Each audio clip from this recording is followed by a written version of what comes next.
Hello students, welcome to my YouTube channel. Students, ಇವತ್ತು ನಾವು class 10th maths chapter 3 peer of linear equations in 2 variable ಈ chapter ಅನ್ನು ನಾವು ಇವತ್ತು start ಮಾಡೋಣ. ಈ ವಿಡಿಯೋ ಚಾಪ್ಟರ್ 3 ಇಂಟ್ರೊಡಕ್ಷನ್ ವಿಡಿಯೋ ಆಗಿರುತ್ತದೆ. ಸ್ಟೂಡೆಂಟ್ಸ್, ಈ ವಿಡಿಯೋದಲ್ಲಿ ನಾನು ನಿಮಗೆ ಗ್ರಾಫ್ ಪೇಪರ್ ತಗೊಂಡು ನೀವು ಈಸಿಯಾಗಿ ಗ್ರಾಫ್ ಪೇಪರ್ ಅಲ್ಲಿ ಗ್ರಾಫ್ ಯಾವ ತರ ಪ್ಲಾಟ್ ಮಾಡಬಹುದು ಅಂತ ನಿಮಗೆ ತುಂಬಾ ಈಸಿಯಾಗಿ ಹೇಳಿಕೊಡುತ್ತೇನೆ. ನೀವು ಈ ವಿಡಿಯೋನ ಸ್ಕಿಪ್ ಮಾಡದೆ ಕೊನೆ ತನಕ ನೋಡಿ. ನಾನು ಗ್ರಾಫ್ ಪೇಪರ್ ತಗೊಂಡು ನೀವು ಗ್ರಾಫ್ ಪೇಪರ್ ಅಲ್ಲಿ ನಿಮ್ಗೆ ಯಾವ ತರ ನೀವು ಗ್ರಾಫ್ ಅನ್ನ ಪ್ಲಾಟ್ ಮಾಡಬೇಕು ಅಂತ ನಾನು ನಿಮ್ಗೆ ಹೇಳಿಕೊಡುತ್ತೇನೆ. ನೀವು ಈ ವಿಡಿಯೋನ ಸ್ಕಿಪ್ ಮಾಡದೆ ಕೊನೆ ತನಕ ನೋಡಿ. ಈಗ ನಾವು ಮೊದಲು ಲೀನಿಯರ್ ಇಕ್ವೇಶನ್ಸ್ ಅಂದ್ರೆ ಏನಂತ ಅರ್ಥ ಮಾಡ್ಕೊಳ್ಳೋಣ. ಲೀನಿಯರ್ ಇಕ್ವೇಶನ್ಸ್ ಅಂದ್ರೆ ಈಗ ಇವು ಎರಡು ಇಕ್ವೇಶನ್ ಅನ್ನ ಕೊಟ್ಟಿದ್ದಾರೆ. ಇದರ ಹೈಯೆಸ್ಟ್ ಪವರ್ ಏನಿರುತ್ತದೆ ಅಂದ್ರೆ 1 ಇರುತ್ತದೆ. ಅದಕ್ಕೆ ಇದನ್ನ ಲೀನಿಯರ್ ಇಕ್ವೇಶನ್ ಅಂತ ಕರೆಯುತ್ತೇವೆ. ಮತ್ತೆ ಪೇರ್ ಅಂದ್ರೆ ಎರಡು ಇಕ್ವೇಶನ್ಗಳು, ಜೋಡಿ ಇಕ್ವೇಶನ್ಗಳು. ಯಾವಾಗ್ಲೂ ಈ ಇಕ್ವೇಶನ್ಗಳು ಎರಡು ಇಕ್ವೇಶನ್ಗಳಾಗಿರುತ್ತವೆ. ಮತ್ತೆ ಇದರಲ್ಲಿ 2 ವೇರಿಯೇಬಲ್ ಎಕ್ಸ್ ಮತ್ತು ವೈ ಇವು ಎರಡು ವೇರಿಯೇಬಲ್ಗಳು ಇರುತ್ತವೆ. ಇದರದ್ದು ಹೈಯೆಸ್ಟ್ ಪವರ್ 1 ಇರುತ್ತದೆ. ಅದಕ್ಕೆ ಇದನ್ನ ನಾವು ಲೀನಿಯರ್ ಇಕ್ವೇಶನ್ ಅಂತ ಕರೆಯುತ್ತೇವೆ. ಮತ್ತೆ ಇವು ಎರಡು ಇಕ್ವೇಶನ್ ಗಳಾಗಿರುತ್ತವೆ, ಇಕ್ವೇಶನ್ ನಂಬರ್ 1 ಮತ್ತು ಇಕ್ವೇಶನ್ ನಂಬರ್ 2. ಮತ್ತೆ ಇದರಲ್ಲಿ ಎಕ್ಸ್ ಮತ್ತು ವೈ ಎರಡು ವೇರಿಯೇಬಲ್ ಗಳು ಇರುತ್ತವೆ. ಅದಕ್ಕೆ ಇದನ್ನ peer of linear equations in 2 variable ಅಂತ ಕರೆಯುತ್ತಾರೆ. ಇದರದ್ದು ಜನರಲ್ ಫಾರ್ಮ್, ಸ್ಟ್ಯಾಂಡರ್ಡ್ ಫಾರ್ಮ್ ಏನಿದೆ ಅಂದ್ರೆ a1x plus b1y plus c1 0, a2x plus b2y plus c2 0. ಈ ಇಕ್ವೇಶನ್ ಏನಿದೆಯಲ್ಲ ಈ ಫಾರ್ಮ್ ಅಲ್ಲಿ ಈ ಇಕ್ವೇಶನ್ ಇದೆ. ಆದ್ರೆ ನಾವು =6 ಅಂತ c1 c2 ಏನಿದಾವಲ್ಲ ಅದನ್ನ ಹೊರಗಡೆ ಬರ್ಕೊಂಡಿದ್ದೇವೆ. ಈಗ ಈ ಇಕ್ವೇಶನ್ ಅಲ್ಲಿ ಎಕ್ಸ್ ಕೋಎಫಿಷಿಯಂಟ್ ಏನಿದೆಯಲ್ಲ a1 ಅಂದ್ರೆ ಎಕ್ಸ್ ಕೋಎಫಿಷಿಯಂಟ್, ಮತ್ತೆ ಇದರಲ್ಲಿ a1 b2 b1 ಮತ್ತೆ c1 ಅಂತ ಇದರಲ್ಲಿ ಇಕ್ವೇಶನ್ ನಂಬರ್ 1 ಅಲ್ಲಿ a1 b1 c1 ಅಂತ ಬರುತ್ತದೆ. ಮತ್ತೆ ಇಕ್ವೇಶನ್ ನಂಬರ್ 2 ಅಲ್ಲಿ a2 b2 c2 ಅಂತ ಬರುತ್ತದೆ. ಎಕ್ಸ್ ಕೋಎಫಿಷಿಯಂಟ್ a1 ಅಂದ್ರೆ ಎಕ್ಸ್ ಕೋಎಫಿಷಿಯಂಟ್, b1 ಅಂದ್ರೆ y ಕೋಎಫಿಷಿಯಂಟ್ 3 ಏನಿದೆಯಲ್ಲ ಅದು, c1 ಅಂದ್ರೆ 6. ಮತ್ತೆ ಎಕ್ಸ್ ಕೋಎಫಿಷಿಯಂಟ್ a2 ಅಂದ್ರೆ ಏನಿದೆ 2, ಎಕ್ಸ್ ಕೋಎಫಿಷಿಯಂಟ್ 2 ಏನಿದೆಯಲ್ಲ a2 ಅಂದ್ರೆ 2, ಮತ್ತೆ y ಕೋಎಫಿಷಿಯಂಟ್ 3 ಇದೆಯಲ್ಲ b2 ಅಂದ್ರೆ 3, ಮತ್ತೆ c2 ಅಂದ್ರೆ 12. ಈ ಇಕ್ವೇಶನ್ ಈ ಫಾರ್ಮ್ ಅಲ್ಲಿ ಈ ಇಕ್ವೇಶನ್ ಇದೆ. ಈಗ ನಾವು ಇದರಲ್ಲಿ ಈ ಎರಡು ಫಾರ್ಮ್ ಅಲ್ಲಿ ಎಕ್ಸ್ ಮತ್ತು y ಏನ್ ವೇರಿಯೇಬಲ್ ಇದಾವಲ್ಲ ಆ ವ್ಯಾಲ್ಯೂಗಳನ್ನ ಫೈಂಡ್ ಮಾಡಬೇಕು.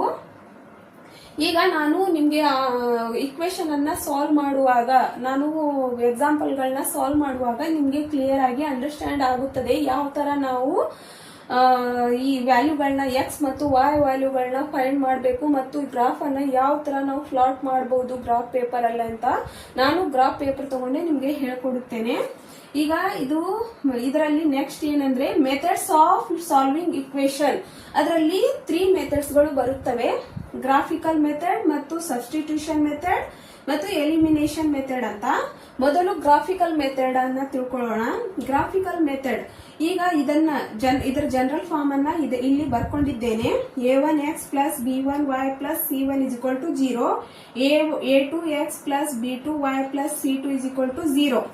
ಈಗ ಗ್ರಾಫ್ ಅಲ್ಲಿ ನಾವು ವ್ಯಾಲ್ಯೂಗಳನ್ನ ಫೈಂಡ್ ಮಾಡಿದಾಗ a1 divided by a2 not equal to b1 divided by b2 ಅಂತ ಬಂದ್ರೆ ಲೈನ್ಗಳು ಇಂಟರ್ಸೆಕ್ಟ್ ಆಗಿರುತ್ತವೆ. ಲೈನ್ಗಳು ಇಂಟರ್ಸೆಕ್ಟ್ ಆದ್ರೆ ಅದನ್ನ ನಾವು ಕನ್ಸಿಸ್ಟೆಂಟ್ ಅಂತ ಕರೆಯುತ್ತೇವೆ.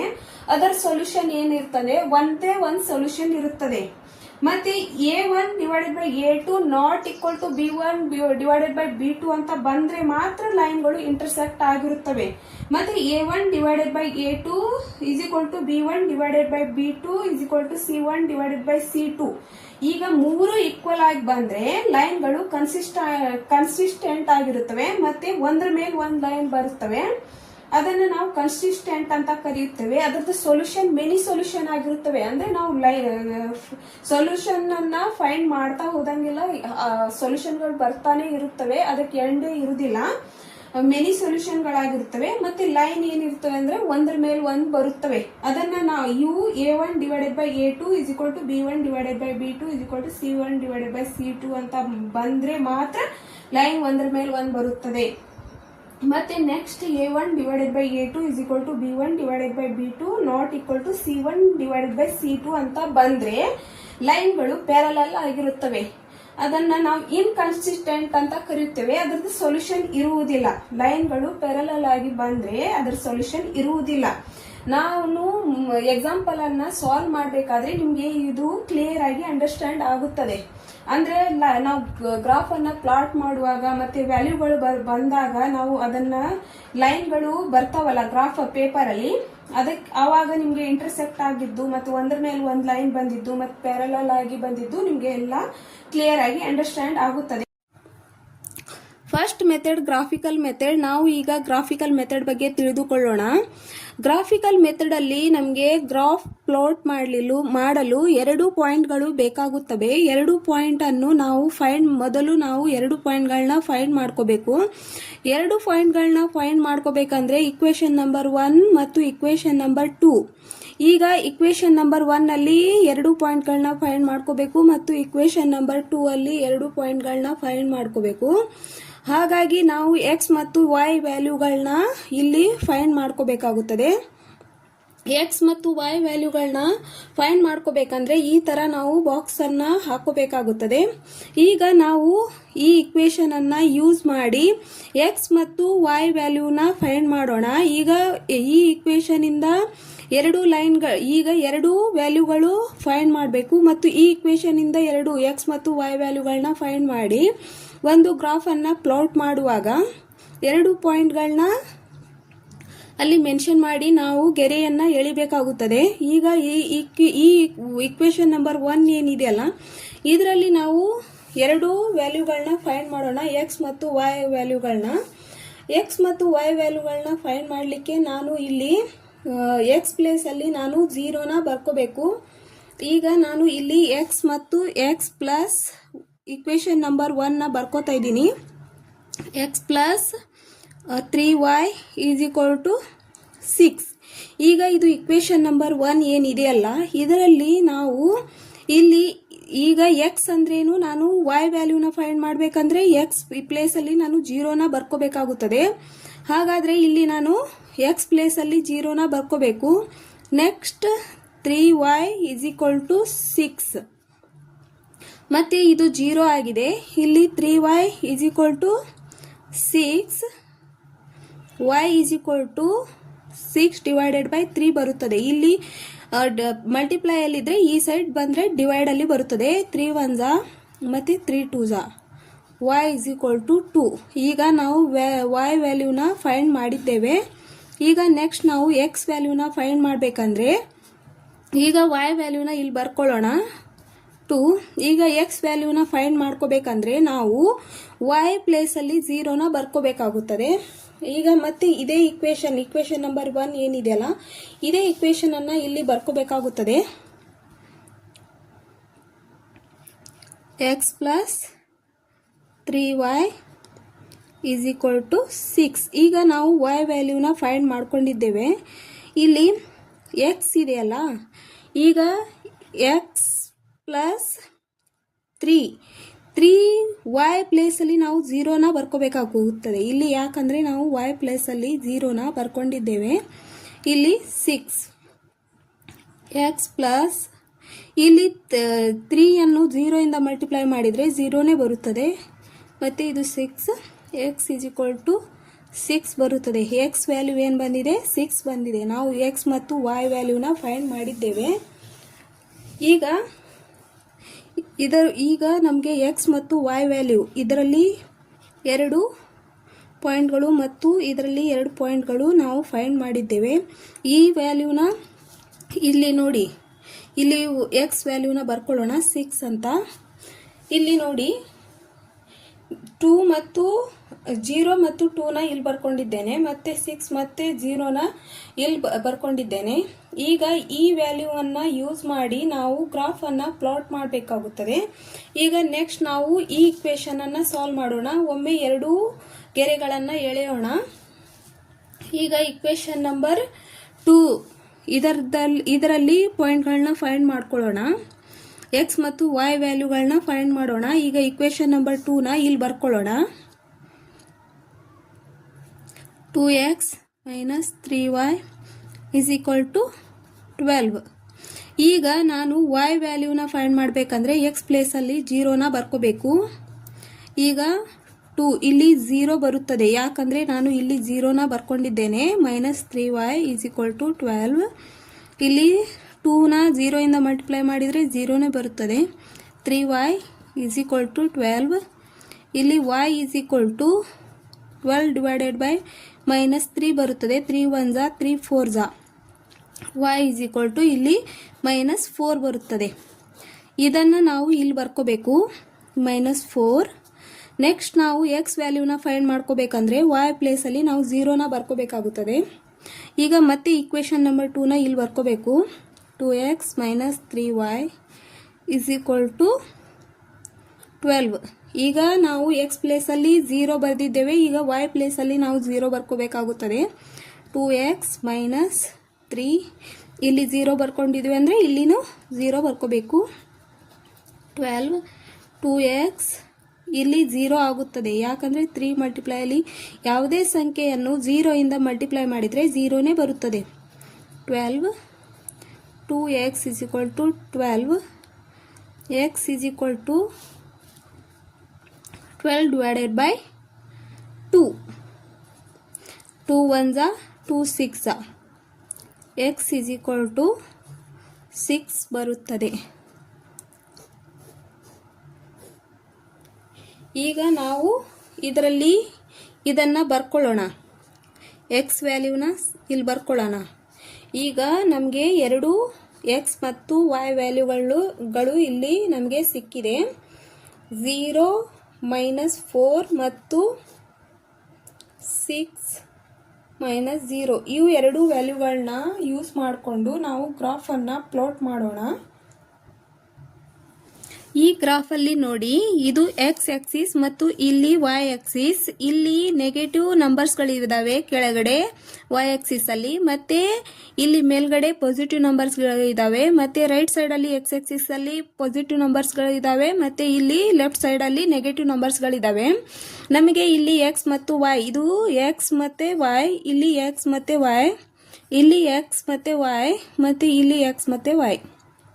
ಈಗ ನಾವು ಇವು ಎಕ್ಸ್ ಮತ್ತು y ವ್ಯಾಲ್ಯೂಗಳನ್ನ ಇಲ್ಲಿ ಎಕ್ಸ್ ಆಕ್ಸಿಸ್ ಅಲ್ಲಿ 0 ಮತ್ತು y ಆಕ್ಸಿಸ್ ಅಲ್ಲಿ 2, ಇಲ್ಲಿ 2 ಇಲ್ಲಿದೆ. ಇದನ್ನು ಇಲ್ಲಿ ಪಾಯಿಂಟನ್ನು ಮಾರ್ಕ್ ಮಾಡ್ಕೊಳ್ಳೋಣ. ಇಲ್ಲಿ 2 ಇಲ್ಲಿದೆ, ಮತ್ತು ಇಲ್ಲಿ 6 ನೋಡೋಣ. ಇಲ್ಲಿ 6 ಎಕ್ಸ್ ಆಕ್ಸಿಸ್ ಅಲ್ಲಿ 6 ಇಲ್ಲಿದೆ. ಇದನ್ನು ಮತ್ತು y ಆಕ್ಸಿಸ್ ಅಲ್ಲಿ 0 ಇಲ್ಲಿದೆ.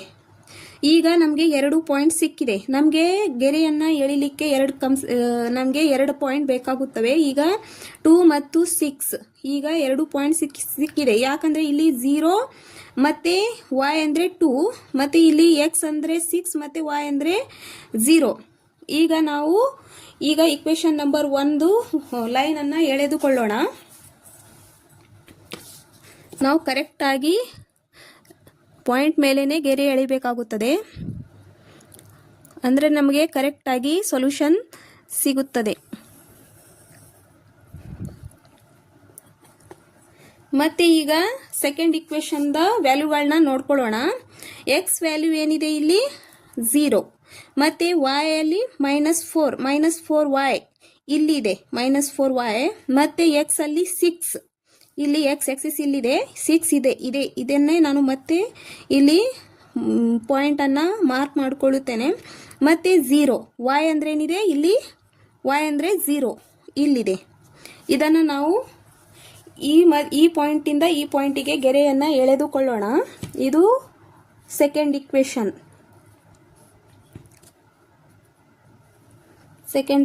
ಲೈನ್. ಇದು ಇಕ್ವೇಷನನ್ನು ಕೂಡ ಇಲ್ಲಿ ಬರೆದುಕೊಳ್ಳೋಣ.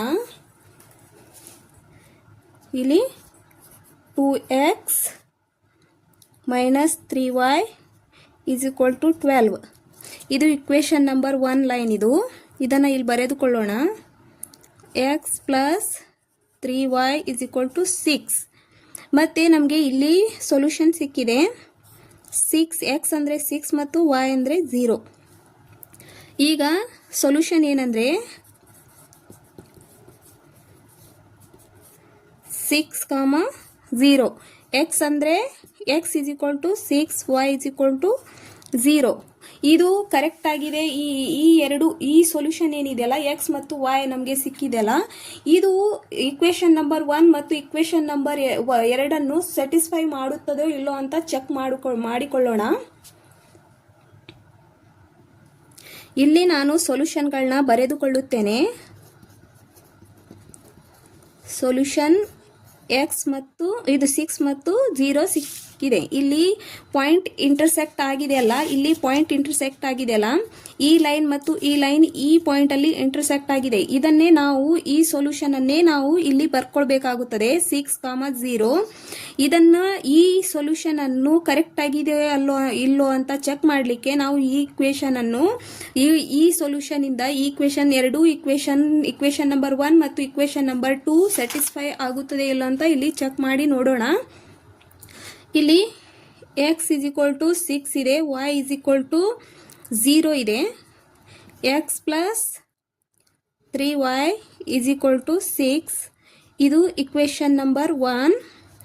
ಇಲ್ಲಿ x ಅಂದ್ರೆ ಏನಿದೆ 6 ಇದೆ, plus 3y is equal to 6. ಈಗ ಇಲ್ಲಿ x ಪ್ಲಸ್ y ಪ್ಲೇಸ್ ಅಲ್ಲಿ ಏನಿದೆ 0 ಬರೆದುಕೊಳ್ಳೋಣ. ಈಗ x ಪ್ಲೇಸ್ ಅಲ್ಲಿ ನಾವು 6 ಅನ್ನ ಬರೆದುಕೊಂಡಿದ್ದೇವೆ, y ಪ್ಲೇಸ್ ಅಲ್ಲಿ ನಾವು 0 ನ ಬರ್ಕೋಬೇಕು. ಈಗ x ಪ್ಲಸ್ ಇದು 0 ಆಗುತ್ತದೆ. ಈಗ ಯಾವುದೇ ಸಂಖ್ಯೆ 0 ಇಂದ ಮಲ್ಟಿಪ್ಲೈ ಮಾಡಿದರೆ 0 ಆಗುತ್ತದೆ. 6 ಇಸ್ ಈಕ್ವಲ್ ಟು 6. ಇದು ಇಕ್ವೇಶನ್ ಸ್ಯಾಟಿಸ್ಫೈ ಮಾಡುತ್ತದೆ. ಈ ವ್ಯಾಲ್ಯೂಗಳು ಇಕ್ವೇಶನ್ ನಂಬರ್ 1 ಅನ್ನ ಸ್ಯಾಟಿಸ್ಫೈ ಮಾಡುತ್ತದೆ. ಈಗ ಇಕ್ವೇಶನ್ ನಂಬರ್ 2 ನ ನೋಡ್ಕೊಳ್ಳೋಣ. 2x minus 3y is equal to 12. ಈಗ 2x ವ್ಯಾಲ್ಯೂ ಏನಿದೆ 6 ಇದೆ, ಮತ್ತು y ವ್ಯಾಲ್ಯೂ ಏನಿದೆ 0 ಇದೆ. 0 ಇಸ್ ಈಕ್ವಲ್ ಟು 12. ಈಗ 2 ಇಂದ ಮಲ್ಟಿಪ್ಲೈ ಮಾಡಿದರೆ 12 ಬರುತ್ತದೆ. ಇದು 0 ಆಗುತ್ತದೆ, ಇದು 12 ಬರುತ್ತದೆ. ಈಗ 12 ಇಸ್ ಈಕ್ವಲ್ ಟು 12 ಬರುತ್ತದೆ. ಇದು ಕೂಡ ಈ ಇಕ್ವೇಶನ್ ಅನ್ನ ಈ ವ್ಯಾಲ್ಯೂಗಳು ಇಕ್ವೇಶನ್ ನಂಬರ್ 2 ನ ಸ್ಯಾಟಿಸ್ಫೈ ಮಾಡುತ್ತವೆ. ಇವೆರಡೂ ಎಕ್ಸ್ ವ್ಯಾಲ್ಯೂ ಮತ್ತು ವೈ ವ್ಯಾಲ್ಯೂ ಏನು ಸೊಲ್ಯೂಷನ್ ನಮಗೆ ಸಿಕ್ಕಿದೆ ಅಲ್ಲ, ಈ ಸೊಲ್ಯೂಷನ್ ಈ ಎರಡು ಇಕ್ವೇಶನ್ ಅನ್ನ ಸ್ಯಾಟಿಸ್ಫೈ ಮಾಡುತ್ತದೆ. ಅಂದ್ರೆ ಈ ಗ್ರಾಫ್ ಅಲ್ಲಿ ಬಂದಿರುವ ವ್ಯಾಲ್ಯೂಗಳು ಈ ಇಕ್ವೇಶನ್ ನಂಬರ್ 1 ಮತ್ತು ಇಕ್ವೇಶನ್ ನಂಬರ್ 2 ನ ಸ್ಯಾಟಿಸ್ಫೈ ಮಾಡಿದ್ರೆ ನಾವು ಗ್ರಾಫ್ ಕರೆಕ್ಟ್ ಆಗಿ ಪ್ಲಾಟ್ ಮಾಡಿದ್ದೇವೆ ಅಂತ ಅರ್ಥ. ಈಗ ನಾವು ಸೆಕೆಂಡ್ ಟೈಪ್ಸ್ ಆಫ್ ಗ್ರಾಫ್ಗಳನ್ನ ನೋಡ್ಕೊಳ್ಳೋಣ. ನಾವು types of solution on graph ಅನ್ನ ನೋಡಿಕೊಳ್ಳೋಣ. ಈಗ ಈ ತರ ಲೈನ್ಗಳು ಇಂಟರ್ಸೆಕ್ಟ್ ಆದ್ರೆ ಸೊಲ್ಯೂಷನ್ ಯಾವ ತರ ಬರುತ್ತದೆ, ಮತ್ತೆ ಈ ಗ್ರಾಫ್ ಅನ್ನು ನಾವು ಏನಂತ ಕರೆಯುತ್ತೇವೆ ಅಂತ ತಿಳಿದುಕೊಳ್ಳೋಣ. ಈಗ ಈ ಗ್ರಾಫ್ ಗಳನ್ನ ತಿಳಿದುಕೊಳ್ಳುವುದರಿಂದ ನಿಮ್ಗೆ ಮುಂದೆ ಎಕ್ಸರ್ಸೈಸ್ ಗಳನ್ನ ಮಾಡ್ಲಿಕ್ಕೆ ತುಂಬಾನೇ ಈಸಿ ಆಗುತ್ತದೆ. ಇದರಲ್ಲಿ ಇದು general form linear equation general form a1x plus b1y plus c1 is equal to 0, a2x plus b2y is equal plus c2 is equal to 0. ಈಗ ಈ ತರ ಲೈನ್ ಇಂಟರ್ಸೆಕ್ಟ್ ಆದ್ರೆ ಒಂದೇ ಒಂದು ಸೊಲ್ಯೂಷನ್ ಇರುತ್ತದೆ. ಯಾಕಂದ್ರೆ ಇಲ್ಲಿ ಒಂದೇ ಕಡೆ ಲೈನ್ ಇಂಟರ್ಸೆಕ್ಟ್ ಆಗಿದೆ. ಈಗ ಇಲ್ಲಿ ನೋಡಿ, ನಾವು ಗ್ರಾಫ್ ಪ್ಲಾಟ್ ಮಾಡಿದಾಗ ಇಲ್ಲಿ ಒಂದ್ ಕಡೆ ಮಾತ್ರ ಲೈನ್ ಇಂಟರ್ಸೆಕ್ಟ್ ಆಗಿದೆ. ಎರಡು ಲೈನ್ಗಳು ಒಂದ್ ಕಡೆ ಮಾತ್ರ ಇಂಟರ್ಸೆಕ್ಟ್ ಆಗಿದೆ. ಆದ್ದರಿಂದ ಇದರದ್ದು ಸೊಲ್ಯೂಷನ್ ಒಂದೇ ಬಂದಿದೆ 6, 0. ಈಗ ಒಂದೇ ಕಡೆ ಲೈನ್ ಇಂಟರ್ಸೆಕ್ಟ್ ಆದ್ರೆ ಈ ತರ ಇಂಟರ್ಸೆಕ್ಟ್ ಆದ್ರೆ ಇದರ ಸೊಲ್ಯೂಷನ್ ಒಂದೇ ಇರುತ್ತದೆ, ಯೂನಿಕ್ ಸೊಲ್ಯೂಷನ್. ಲೈನ್ಗಳು ಇಂಟರ್ಸೆಕ್ಟ್ ಆದ್ರೆ ಇಂಟರ್ಸೆಕ್ಟಿಂಗ್ ಲೈನ್ಸ್ ಅಂತ ಕರೆಯುತ್ತೇವೆ. ಇದರದ್ದು ಎಕ್ಸಾಕ್ಟ್ಲಿ ಒನ್ ಸೊಲ್ಯೂಷನ್ ಇರುತ್ತದೆ, ಯೂನಿಕ್ ಸೊಲ್ಯೂಷನ್ ಇರುತ್ತದೆ. ಇಂತಹ ಲೈನ್ಗಳನ್ನು ನಾವು consistent pair of linear equation ಅಂತ ಕರೆಯುತ್ತೇವೆ. ಮತ್ತೆ ಇಲ್ಲಿ ನಾವು ಈ ತರ ಲೈನ್ಗಳು ನಾವು ಇಕ್ವೇಶನ್ ನೋಡಿನೂ ಈ ಇಕ್ವೇಶನ್ ಮೂಲಕನೂ ನಾವು ತಿಳಿದುಕೊಳ್ಳಬಹುದು. ಈ ತರ a1 divided by a2 is not equal to b1 divided by b2 ಅಂತ ಬಂದ್ರೆ ಲೈನ್ಗಳು ಇಂಟರ್ಸೆಕ್ಟ್ ಆಗುತ್ತವೆ. ಮತ್ತೆ ಎಕ್ಸಾಕ್ಟ್ಲಿ ಒನ್ ಸೊಲ್ಯೂಷನ್ ಮಾತ್ರ ಇರುತ್ತದೆ. ನಾವು ಈ ಇಕ್ವೇಶನ್ಗಳಿಂದನೂ ಕೂಡ ನಾವು ಲೈನ್ಗಳು ಇಂಟರ್ಸೆಕ್ಟ್ ಆಗುತ್ತದೆ. ಮತ್ತೆ ಲೈನ್ಗಳು ಸೊಲ್ಯೂಷನ್ ಯಾವ ತರ ಬರುತ್ತದೆ ಅಂತಾನು ತಿಳ್ಕೋಬಹುದು. ಈಗ ಈ ತರ ಇಕ್ವೇಶನ್ ಬಂದ್ರೆ ಒಂದ್ ಸೊಲ್ಯೂಷನ್ ಬರುತ್ತದೆ, ಮತ್ತೆ ಲೈನ್ಗಳು ಇಂಟರ್ಸೆಕ್ಟ್ ಆಗಿರುತ್ತವೆ. ಮತ್ತೆ ಸೆಕೆಂಡ್ ಗ್ರಾಫ್ ಅಲ್ಲಿ ನೋಡೋಣ. ಈಗ ಈ ತರ ಲೈನ್ಗಳು ಒಂದ್ರ ಮೇಲೆ ಒಂದ್ ಬಂದ್ರೆ ಇದನ್ನು ಕೋ ಇನ್ಸಿಡೆಂಟ್ ಲೈನ್ಸ್ ಅಂತ ಕರೆಯುತ್ತೇವೆ. ಇದರ ಸೊಲ್ಯೂಷನ್ ಏನಾಗಿರುತ್ತದೆ ಅಂದ್ರೆ ಇನ್ಫೈನೈಟ್ಲಿ ಮೆನಿ ಸೊಲ್ಯೂಷನ್ ಆಗಿರುತ್ತವೆ. ಯಾಕಂದ್ರೆ ಇದು ಒಂದ್ರ ಮೇಲೆ ಒಂದು ಲೈನ್ ಅಲ್ಲ, ಸಾಕಷ್ಟು ಪಾಯಿಂಟ್ಗಳನ್ನ ಟಚ್ ಆಗಿರುತ್ತದೆ. ಅದಕ್ಕೆ ಇದರದ್ದು ಇನ್ಫೈನೈಟ್ಲಿ ಮೆನಿ ಸೊಲ್ಯೂಷನ್ ಅಂತ ಆಗುತ್ತದೆ. ಮತ್ತೆ ಇದನ್ನ ನಾವು consistent pair of linear equation, ಇದು ಕನ್ಸಿಸ್ಟೆಂಟ್ ಮತ್ತು ಇದು ಕೂಡ ಕನ್ಸಿಸ್ಟೆಂಟ್, ಯಾಕಂದ್ರೆ ಇದರದ್ದು ವ್ಯಾಲ್ಯೂಸ್ಗಳು ಬರುತ್ತವೆ. ಅದಕ್ಕೆ ಇದನ್ನ consistent pair of linear equation ಅಂತ ಕರೆಯುತ್ತೇವೆ. ಈಗ ಈ ತರ ಇಕ್ವೇಶನ್ ಬಂದ್ರೆ a1 divided by a2 is equal to b1 divided by b2 is equal to c1 divided by c2 ಅಂತ ಬಂದ್ರೆ ಈಗ ಲೈನ್ಗಳು ಏನಾಗಿರುತ್ತವೆ ಅಂದ್ರೆ ಒಂದ್ರ ಮೇಲೆ ಒಂದು ಓವರ್ಲ್ಯಾಪ್ ಆಗಿರುತ್ತವೆ. ಒಂದ್ರ ಮೇಲೆ ಒಂದು ಲೈನ್ಗಳು ಕೋಇನ್ಸಿಡೆಂಟ್ ಬಂದ್ರೆ ಅದನ್ನ ಕೋಇನ್ಸಿಡೆಂಟ್ ಲೈನ್ಸ್ಗಳು ಅಂತ ಕರೆಯುತ್ತೇವೆ. ಮೆನಿ ಸೊಲ್ಯೂಷನ್ ಆಗಿರುತ್ತವೆ. ನಾವು ಇಕ್ವೇಶನ್ ಅನ್ನು ನೋಡಿ ಕೂಡ ಈಗ ಗ್ರಾಫ್ ಯಾವ ತರ ಬರುತ್ತದೆ ಮತ್ತು ಅದರ ಸೊಲ್ಯೂಷನ್ ಎಷ್ಟಿರುತ್ತದೆ ಅಂತಾನೂ ತಿಳ್ಕೋಬಹುದು. ಈಗ ನೆಕ್ಸ್ಟ್ ನೋಡೋಣ. ಈಗ ಈ ತರ ಎರಡು ಪ್ಯಾರಲಲ್ ಲೈನ್ಗಳು ಬಂದ್ರೆ ಅದನ್ನ ಪ್ಯಾರಲಲ್ ಲೈನ್ಸ್ ಅಂತ ಕರೆಯುತ್ತೇವೆ. ಅದರ ಸೊಲ್ಯೂಷನ್ ಏನಿರುತ್ತದೆ ಅಂದ್ರೆ ನೋ ಸೊಲ್ಯೂಷನ್. ಈಗ ಇವು ಲೈನ್ಗಳು ಒಂದಕ್ಕೊಂದು ಟಚ್ ಆಗಿರುವುದಿಲ್ಲ. ಈಗ ಇವು ಎರಡು ಲೈನ್ಗಳು ಒಂದಕ್ಕೊಂದು ಟಚ್ ಆಗಿ ಒಂದ್ ಕಡೆ ಮಾತ್ರ ಸೊಲ್ಯೂಷನ್ ಸಿಗುತ್ತದೆ. ಮತ್ತೆ ಇವು ಲೈನ್ ಒಂದ್ರ ಮೇಲೆ ಒಂದು ಬಂದಿರುತ್ತದೆ, ಎಲ್ಲಾ ಪಾಯಿಂಟ್ ಅಲ್ಲಿ ಟಚ್ ಆಗಿರುತ್ತವೆ. ಅದಕ್ಕೆ ಇಲ್ಲಿ ಮೆನಿ ಸೊಲ್ಯೂಷನ್ ಬರುತ್ತದೆ. ಇಲ್ಲಿ ಲೈನ್ಗಳು ಟಚ್ ಆಗಿರುವುದಿಲ್ಲ ಅಂದಮೇಲೆ ಸೊಲ್ಯೂಷನ್ಗಳು ಇರುವುದಿಲ್ಲ. ಈಗ ಈ ಲೈನ್ ಟಚ್ ಆಗಿಲ್ಲ, ಅದಕ್ಕೆ ಇಲ್ಲಿ ನೋ ಸೊಲ್ಯೂಷನ್. ಮತ್ತೆ ಇದನ್ನ ಕನ್ಸಿಸ್ಟೆಂಟ್ ಅಂತ ಕರೆಯುತ್ತೇವೆ. ಇದನ್ನು ಕೂಡ ಕನ್ಸಿಸ್ಟೆಂಟ್ ಅಂತ ಕರೆಯುತ್ತೇವೆ. ಇದನ್ನ ಇನ್ಕನ್ಸಿಸ್ಟೆಂಟ್ ಅಂತ ಕರೆಯುತ್ತೇವೆ. Inconsistent pair of linear equation a1 divided by a2 is equal to b1 divided by b2 not equal to c1 divided by c2. ಈ ತರ ಇಕ್ವೇಶನ್ ಬಂದ್ರೆ ಲೈನ್ಗಳು ಪ್ಯಾರಲಲ್ ಆಗಿರುತ್ತವೆ ಮತ್ತೆ ನೋ ಸೊಲ್ಯೂಷನ್ ಇರುವುದಿಲ್ಲ. ಮತ್ತೆ inconsistent pair of linear equation ಅಂತ ನಾವು ಬರೆಯಬೇಕಾಗುತ್ತದೆ. ಈಗ ನಿಮಗೆ types of solution on graphs ಬಗ್ಗೆ ನೀವು ಕ್ಲಿಯರ್ ಆಗಿ ಅಂಡರ್ಸ್ಟ್ಯಾಂಡ್ ಮಾಡ್ಕೊಂಡಿದ್ದೀರಿ. ನೆಕ್ಸ್ಟ್ ನಾವು ಸಬ್ಸ್ಟಿಟ್ಯೂಷನ್ ಮೆಥಡ್ ಅನ್ನ ತಿಳಿದುಕೊಳ್ಳೋಣ. Method number 2 substitution method. ನಾವು ಈಗ ಸಬ್ಸ್ಟಿಟ್ಯೂಷನ್ ಮೆಥಡ್ ಬಗ್ಗೆ ತಿಳಿದುಕೊಳ್ಳೋಣ. ಸಬ್ಸ್ಟಿಟ್ಯೂಷನ್ ಮೆಥಡ್ ಅಂದ್ರೆ ಇವು ಎರಡು ನಾವು ಬರೆದುಕೊಂಡಿದ್ದೇವೆ, ಇಕ್ವೇಶನ್ ನಂಬರ್ 1 ಮತ್ತು ಇಕ್ವೇಶನ್ ನಂಬರ್ 2 ಅಂತ. ಸಪೋಸ್ ನಾನು ಇಕ್ವೇಶನ್ ನಂಬರ್ 2 ನ ತೆಗೆದುಕೊಂಡ್ರೆ ಇಕ್ವೇಶನ್ ನಂಬರ್ 1 ಏನಿದೆಯಲ್ಲ ಇದ್ರ ವ್ಯಾಲ್ಯೂನ ಇದರಲ್ಲಿ ಪುಟ್ ಮಾಡಿ ಸಬ್ಸ್ಟಿಟ್ಯೂಟ್ ಮಾಡಿ ನಾವು ವ್ಯಾಲ್ಯೂಗಳನ್ನ ಫೈಂಡ್ ಮಾಡಬೇಕಾಗುತ್ತದೆ. ಈಗ ಈ ಇಕ್ವೇಶನ್ ಅನ್ನ ನಾವು ಸಾಲ್ವ್ ಮಾಡ್ತಾ ಇದು ಸಬ್ಸ್ಟಿಟ್ಯೂಷನ್ ಮೆಥಡ್ ಬಗ್ಗೆ ಕ್ಲಿಯರ್ ಆಗಿ ಅಂಡರ್ಸ್ಟ್ಯಾಂಡ್ ಮಾಡ್ಕೊಳ್ಳೋಣ. ಈಗ ನಾನು ಇಕ್ವೇಶನ್ ನಂಬರ್ 1 ನ ಇಲ್ಲಿ ತಗೋತಾ ಇದ್ದೀನಿ. Taking equation number 1. ಈಗ ಈ ಇಕ್ವೇಶನ್ ನಂಬರ್ 1 ಏನಿದೆಯಲ್ಲ ಇದನ್ನ ನಾನು ಇಲ್ಲಿ ಬರ್ಕೋತಾ ಇದ್ದೀನಿ. x plus 3y is equal to 6. ಈಗ ನಾನು ವೇರಿಯೇಬಲ್ ಅನ್ನ ಸಪರೇಟ್ ಮಾಡ್ಕೋಬೇಕಾಗುತ್ತದೆ. ಎಕ್ಸ್ ವ್ಯಾಲ್ಯೂನ ನಾನು ಫೈಂಡ್ ಮಾಡ್ಕೋಬೇಕು ಅಂದ್ರೆ ನಾನು ಈಗ ವೇರಿಯೇಬಲ್ ಅನ್ನ ಸಪರೇಟ್ ಎಕ್ಸ್ ವೇರಿಯೇಬಲ್ ಏನಿದೆಯಲ್ಲ ಅದನ್ನ ಸಪರೇಟ್ ಮಾಡ್ಕೋತಾ ಇದ್ದೀನಿ. 6 ಮೈನಸ್ 3y. ಈಗ ಇದು ಪ್ಲಸ್ 3 ಇದ್ರೆ ಈ ಸೈಡ್ ಬಂದ್ರೆ ಮೈನಸ್ 3y ಆಗುತ್ತದೆ. ಈಗ ಎಕ್ಸ್ ಅಂದ್ರೆ ಏನು, ಎಕ್ಸ್ ವ್ಯಾಲ್ಯೂ ಏನ್ ಬಂದಿದೆ ಇಲ್ಲಿ 6 minus 3y. X value 6 minus 3y ಅಂತ ಆಯಿತು. ಈಗ ನೆಕ್ಸ್ಟ್ ನಾವು ಈ ವ್ಯಾಲ್ಯೂನ ಇಕ್ವೇಶನ್ಗಳಲ್ಲಿ ಇಕ್ವೇಶನ್ ನಂಬರ್ 2 ಅಲ್ಲಿ ಪುಟ್ ಮಾಡಿ ನಾವು ವ್ಯಾಲ್ಯೂಗಳನ್ನ ಫೈಂಡ್ ಮಾಡಬೇಕಾಗುತ್ತದೆ. ಈಗ ನಾನು ಈ ವ್ಯಾಲ್ಯೂನ ಇಕ್ವೇಶನ್ ನಂಬರ್ 2 ಅಲ್ಲಿ ಪುಟ್ ಮಾಡ್ಕೋತಾ ಇದ್ದೀನಿ. ನಾವು putting value of x in equation 2. ಈಗ ಇದು ಇಕ್ವೇಶನ್ ನಂಬರ್ 3 ಅಂತ ಬರೆದುಕೊಳ್ಳೋಣ. ಈ ಎಕ್ಸ್ ವ್ಯಾಲ್ಯೂ ಏನಿದೆಲ್ಲ ನಾನು ಇಕ್ವೇಶನ್ 2 ಅಲ್ಲಿ ಪುಟ್ ಮಾಡ್ಕೋತಾ ಇದ್ದೀನಿ. ಈಗ ಇಕ್ವೇಶನ್ ನಂಬರ್ 2 ನ ಇಲ್ಲಿ ಬರ್ಕೊಳ್ಳೋಣ. 2x minus 3y is equal to 12. ಇದು ಇಕ್ವೇಶನ್ ನಂಬರ್ 2. ಇದನ್ನ ನಾನು ಎಕ್ಸ್ ವ್ಯಾಲ್ಯೂನ ಈ ಇಕ್ವೇಶನ್ ಅಲ್ಲಿ ಪುಟ್ ಮಾಡ್ಕೋತಾ ಇದ್ದೀನಿ 2. ಈಗ ಎಕ್ಸ್ ಪ್ಲೇಸ್ ಅಲ್ಲಿ ನಾವು ಈ ವ್ಯಾಲ್ಯೂನ ಬರ್ಕೋಬೇಕಾಗುತ್ತದೆ.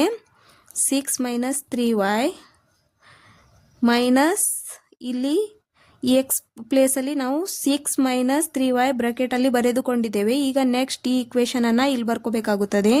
Minus 3y is equal to 12. ಈಗ 2 6 12 ಬರುತ್ತದೆ. ಮೈನಸ್ 2 3 ಸ 6y ಬರುತ್ತದೆ. ನೆಕ್ಸ್ಟ್ ಇದು ಬ್ರಾಕೆಟಲ್ಲಿ ನಾವು ಇದನ್ನು ಮಲ್ಟಿಪ್ಲೈ ಮಾಡಿದ್ದೇವೆ. ಈಗ ನೆಕ್ಸ್ಟ್ ಇದನ್ನು ಬರ್ಕೋಬೇಕು. 3y is equal to 12. ಈಗ ಈ 12 ಕ್ಯಾನ್ಸಲ್ ಆಗಿ ಮೈನಸ್ ಇದು ಮೈನಸ್ 6y ಮತ್ತು ಮೈನಸ್ 3yನ ಆ್ಯಡ್ ಮಾಡಿದರೆ 9y ಬರುತ್ತದೆ. ಇಲ್ಲಿ 0 ಬರುತ್ತದೆ ಮತ್ತು y is equal to 0 divided by minus 9 ಬರುತ್ತದೆ. ಈಗ 0 ಡಿವೈಡಲ್ಲಿ ಇಲ್ಲಿ ಮಲ್ಟಿಪ್ಲೈ ಇದಿದೆ ಮೈನಸ್ 9, ಈ ಸೈಡ್ ಬಂದರೆ ಡಿವೈಡಲ್ಲಿ ಬರುತ್ತದೆ. ಈಗ 0 ಡಿವೈಡಲ್ಲಿ ಯಾವುದೇ ಸಂಖ್ಯೆ ಬಂದರೆ ಅದು 0ನೇ ಆಗುತ್ತದೆ. ಈಗ ನಮಗೆ y ವ್ಯಾಲ್ಯೂ ಸಿಕ್ಕಿದೆ. ನೆಕ್ಸ್ಟ್ ನಾವು x ವ್ಯಾಲ್ಯೂನ ಫೈಂಡ್ ಮಾಡ್ಕೋಬೇಕು. ನಾನು ಈಗ ಇಕ್ವೇಷನ್ ನಂಬರ್ 3ಯಲ್ಲಿ y ವ್ಯಾಲ್ಯೂನ ಬರ್ಕೋತಾ ಇದ್ದೀನಿ. ನಾವು putting value of y in equation 3. Equation 3ಯಲ್ಲಿ ನಾನು y ವ್ಯಾಲ್ಯೂನ ಬರ್ಕೋತಾ ಇದ್ದೀನಿ. ಈಗ ಇಕ್ವೇಷನ್ ನಂಬರ್ 3 ಏನಿದೆಯಲ್ಲ ಇದನ್ನು ಇಲ್ಲಿ ಬರ್ಕೊಳ್ಳೋಣ. x is equal to 6 minus 3y. x is equal to ಇಲ್ಲಿ 6 ಮೈನಸ್ 3, ಇದು y ವ್ಯಾಲ್ಯೂನ ಇಲ್ಲಿ ಬರ್ಕೊಳ್ಳೋಣ 0. x is equal to 6 minus ಇದು 3ನ 0ಇಂದ ಮಲ್ಟಿಪ್ಲೈ ಮಾಡಿದರೆ 0ನೇ ಬರುತ್ತದೆ. x is equal to 6. ಇದರ x ವ್ಯಾಲ್ಯೂ ಏನು ಬಂದಿದೆ, ಈಗ 6 ಬಂದಿದೆ. y ವ್ಯಾಲ್ಯೂ 0 ಮತ್ತು x ವ್ಯಾಲ್ಯೂ ಏನು ಬಂದಿದೆ, 6 ಬಂದಿದೆ. ಈಗ ಇದರ ಸೊಲ್ಯೂಷನ್ ನಮಗೆ ಇಲ್ಲಿ ಏನು ಸಿಕ್ಕಿದೆ ಅಂದರೆ ಸೊಲ್ಯೂಷನ್ ಈಕ್ವಲ್ ಟು 6. ಎಕ್ಸ್ ಅಂದರೆ ಏನಿದೆ 6 ಮತ್ತು y ಅಂದರೆ ಇಲ್ಲಿ 0. ಇದನ್ನು ಈ ಥರ ನಾವು ಬರ್ಕೋಬೇಕಾಗುತ್ತದೆ. ಇದೇ ಥರ ನಾವು ಸಬ್ಸ್ಟಿಟ್ಯೂಷನ್ ಮೆಥಡಿಂದ ಒಂದು ಇಕ್ವೇಷನನ್ನು ತೆಗೆದುಕೊಂಡು ಇನ್ನೊಂದು ಇಕ್ವೇಷನನ್ನು ಅದರ ವ್ಯಾಲ್ಯೂನ ಪುಟ್ ಮಾಡಿ ನಾವು x ಮತ್ತು y ವ್ಯಾಲ್ಯೂನ ಇಲ್ಲಿ ಫೈಂಡ್ ಮಾಡ್ಕೋಬೇಕಾಗುತ್ತದೆ. ಇದೇ ಸಬ್ಸ್ಟಿಟ್ಯೂಷನ್ ಮೆಥಡ್. ನೆಕ್ಸ್ಟ್ ನಾವು ಎಲಿಮಿನೇಷನ್ ಮೆಥಡನ್ನು ತಿಳಿದುಕೊಳ್ಳೋಣ. ಎಲಿಮಿನೇಷನ್ ಮೆಥಡ್ ಅಂದರೆ ತುಂಬಾ ಈಸಿ ಮೆಥಡ್ ಇದು. ಎಲ್ಲ ಮೆಥಡಲ್ಲಿ ಎಲಿಮಿನೇಷನ್ ಮೆಥಡ್ ತುಂಬ ಈಸಿ ಮೆಥಡ್ ಇದು. ಈಗ ನಾವು ಇವೆರಡು ಇಕ್ವೇಷನ್ ಅನ್ನ ಕೊಟ್ಟಿದ್ದಾರೆ. ಇದು ಇಕ್ವೇಷನ್ ನಂಬರ್ 1 ಅಂತ ಬರೆದುಕೊಳ್ಳೋಣ. ಈ ಇಕ್ವೇಷನ್ ಅನ್ನು ಇಕ್ವೇಷನ್ ನಂಬರ್ 2 ಅಂತ ಬರೆದುಕೊಳ್ಳೋಣ. ಈಗ ಇವೆರಡು ಇಕ್ವೇಷನ್ ಅನ್ನ ನಮಗೆ ಕೊಟ್ಟಿದ್ದಾರೆ. ಇದನ್ನು ನಾವು ಸೇಮ್ ಇವೆರಡು ಇಕ್ವೇಷನ್ ಅಲ್ಲಿ ಒಂದು ವೇರಿಯೇಬಲ್ ಅನ್ನ ಸೇಮ್ ಮಾಡಿಕೊಂಡು ನಾವು ವ್ಯಾಲ್ಯೂನ ಫೈಂಡ್ ಮಾಡ್ಕೋಬೇಕಾಗುತ್ತದೆ. ಈಗ ಇವು ಒಂದು ವೇರಿಯೇಬಲ್ ಅನ್ನ ನಾವು ಕ್ಯಾನ್ಸಲ್ ಮಾಡಬೇಕಾಗುತ್ತದೆ. ಕ್ಯಾನ್ಸಲ್ ಮಾಡಬೇಕಂದ್ರೆ ನಾವು ಇವೆರಡು ಇಕ್ವೇಷನ್ ಅಲ್ಲಿ ಒಂದು ವೇರಿಯೇಬಲ್ ಅನ್ನ ಸೇಮ್ ಬರ್ಕೋಬೇಕಾಗುತ್ತದೆ. ಅದಕ್ಕೆ ನಾನು ಇಲ್ಲಿ ಮಲ್ಟಿಪ್ಲೈಯಲ್ಲಿ 2ನ ಬರ್ಕೋತೀನಿ. ಯಾಕಂದ್ರೆ 3 ಮತ್ತು 2ದು LCM ಏನು ಬರುತ್ತದೆ ಅಂದರೆ 6 ಬರುತ್ತದೆ. ಅದಕ್ಕೆ ನಾನು ಇಲ್ಲಿ 2ನ ಮಲ್ಟಿಪ್ಲೈಯಲ್ಲಿ ಬರೆದ್ರೆ ಇದು 6 ಆಗುತ್ತದೆ. ಇಲ್ಲಿ 3ನ ಮಲ್ಟಿಪ್ಲೈಯಲ್ಲಿ ಬಂದರೆ ಇದು 6 ಆಗುತ್ತದೆ. ಅದಕ್ಕೆ ನಾನು ಇದನ್ನು 2 ಇಂದ ಮಲ್ಟಿಪ್ಲೈ ಇಕ್ವೇಷನ್ ನಂಬರ್ 1ನ 2 ಇಂದ ಮಲ್ಟಿಪ್ಲೈ ಮಾಡ್ತಾ ಇದ್ದೀನಿ ಮತ್ತು ಇಕ್ವೇಷನ್ ನಂಬರ್ 2ನ 3 ಇಂದ ಮಲ್ಟಿಪ್ಲೈ ಮಾಡ್ತಾ ಇದ್ದೀನಿ. ಇದನ್ನು 2 ಇಂದ ಮಲ್ಟಿಪ್ಲೈ ಮಾಡಿದರೆ ಇಲ್ಲಿ 6x minus 8y is equal to 20 ಬರುತ್ತದೆ. ಮತ್ತು ಇದು ಕೂಡ ಸೇಮ್ 6x ಅನ್ನೇ ಬರುತ್ತದೆ.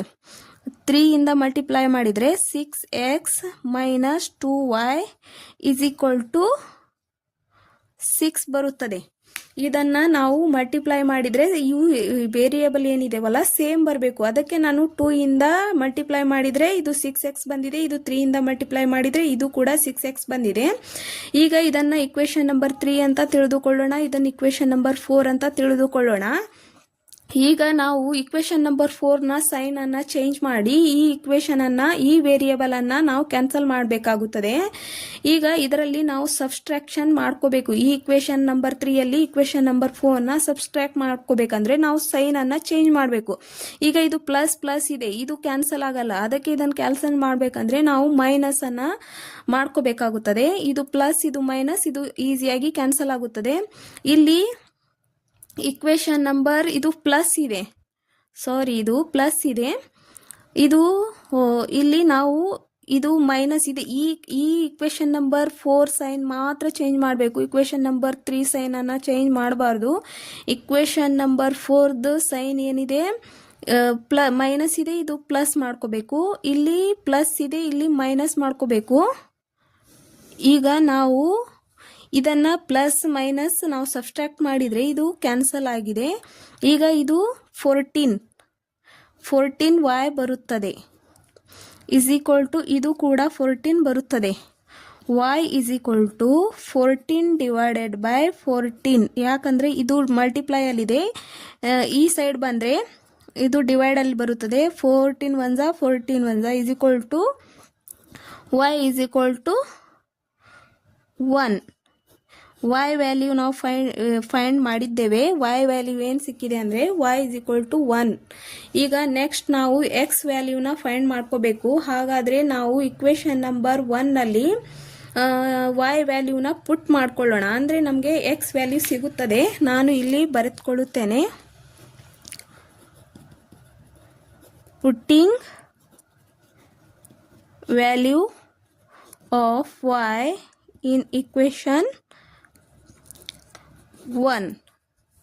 ಈಗ ಇಕ್ವೇಶನ್ ನಂಬರ್ 1ನಲ್ಲಿ ನಾನು y ವ್ಯಾಲ್ಯೂನ ಪುಟ್ ಮಾಡ್ಕೋತಾ ಇದ್ದೀನಿ. ಇಲ್ಲಿ ಇಕ್ವೇಶನನ್ನು ಬರೆದುಕೊಳ್ಳೋಣ. Equation number 1 plus 4y is equal to 10. ಈಗ 3x ಪ್ಲಸ್ 4y ವ್ಯಾಲ್ಯೂನ ಇಲ್ಲಿ ಬರೆದುಕೊಳ್ಳೋಣ. 1 ಆಗುತ್ತದೆ. ಮತ್ತು ಇಲ್ಲಿ 10. ಇಲ್ಲಿ 3x ಪ್ಲಸ್ ಇದು ಮಲ್ಟಿಪ್ಲೈ ಮಾಡಿದರೆ 4 ಬರುತ್ತದೆ ಇಸ್ ಈಕ್ವಲ್ ಟು 10. ಇಲ್ಲಿ 3x, ಇಲ್ಲಿ 4ನ ಈ ಸೈಡ್ ಬಂದರೆ 10 ಮೈನಸ್ 4 ಆಗುತ್ತದೆ. ಇಲ್ಲಿ ಪ್ಲಸ್ 4 ಇದ್ದರೆ ಈ ಸೈಡ್ ಬಂದರೆ ಮೈನಸ್ 4 ಆಗುತ್ತದೆ. 3x ಇಸ್ ಈಕ್ವಲ್ ಟು ಇದನ್ನು ಸಬ್ಸ್ಟ್ರಾಕ್ಷನ್ ಮಾಡಿದರೆ, ಇದನ್ನು ಮೈನಸ್ ಮಾಡಿದರೆ 6 ಬರುತ್ತದೆ. x ಇಸ್ ಈಕ್ವಲ್ ಟು ಈಗ ಇದು ಮಲ್ಟಿಪ್ಲೈಯಲ್ಲಿದೆ. 3 ಈ ಸೈಡ್ ಬಂದರೆ ಡಿವೈಡಲ್ಲಿ ಹೋಗುತ್ತದೆ.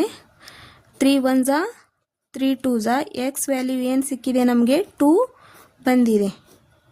ಎಕ್ಸ್ ವ್ಯಾಲ್ಯೂ ಕೂಡ ನಾವು ಫೈಂಡ್ ಮಾಡಿದ್ದೇವೆ. ಈಗ ಇದರ ಸೊಲ್ಯೂಷನ್ ಏನು ಸಿಕ್ಕಿದೆ ಅಂದರೆ ಸೊಲ್ಯೂಷನ್ ಎಕ್ಸ್ ಅಂದರೆ ಏನಿದೆ 2 ಇದೆ ಮತ್ತು y ಅಂದರೆ ಏನಿದೆ 1 ಇದೆ. ಇದನ್ನೇ ನಾವು ಈ ಥರ ಬರ್ಕೋಬೇಕಾಗುತ್ತದೆ. ಈಗ ಇದೇ ಥರ ನಾವು ಎಲಿಮಿನೇಷನ್ ಮೆಥಡಿಂದ ನಾವು ಇಕ್ವೇಷನ್ಗಳನ್ನ ಸಾಲ್ವ್ ಮಾಡಬೇಕಾಗುತ್ತದೆ. ಇದೇ ಎಲಿಮಿನೇಷನ್ ಮೆಥಡ್ ಎಲ್ಲ ಮೆಥಡಲ್ಲಿ ತುಂಬಾ ಈ ಮೆಥಡ್ ಈಸಿ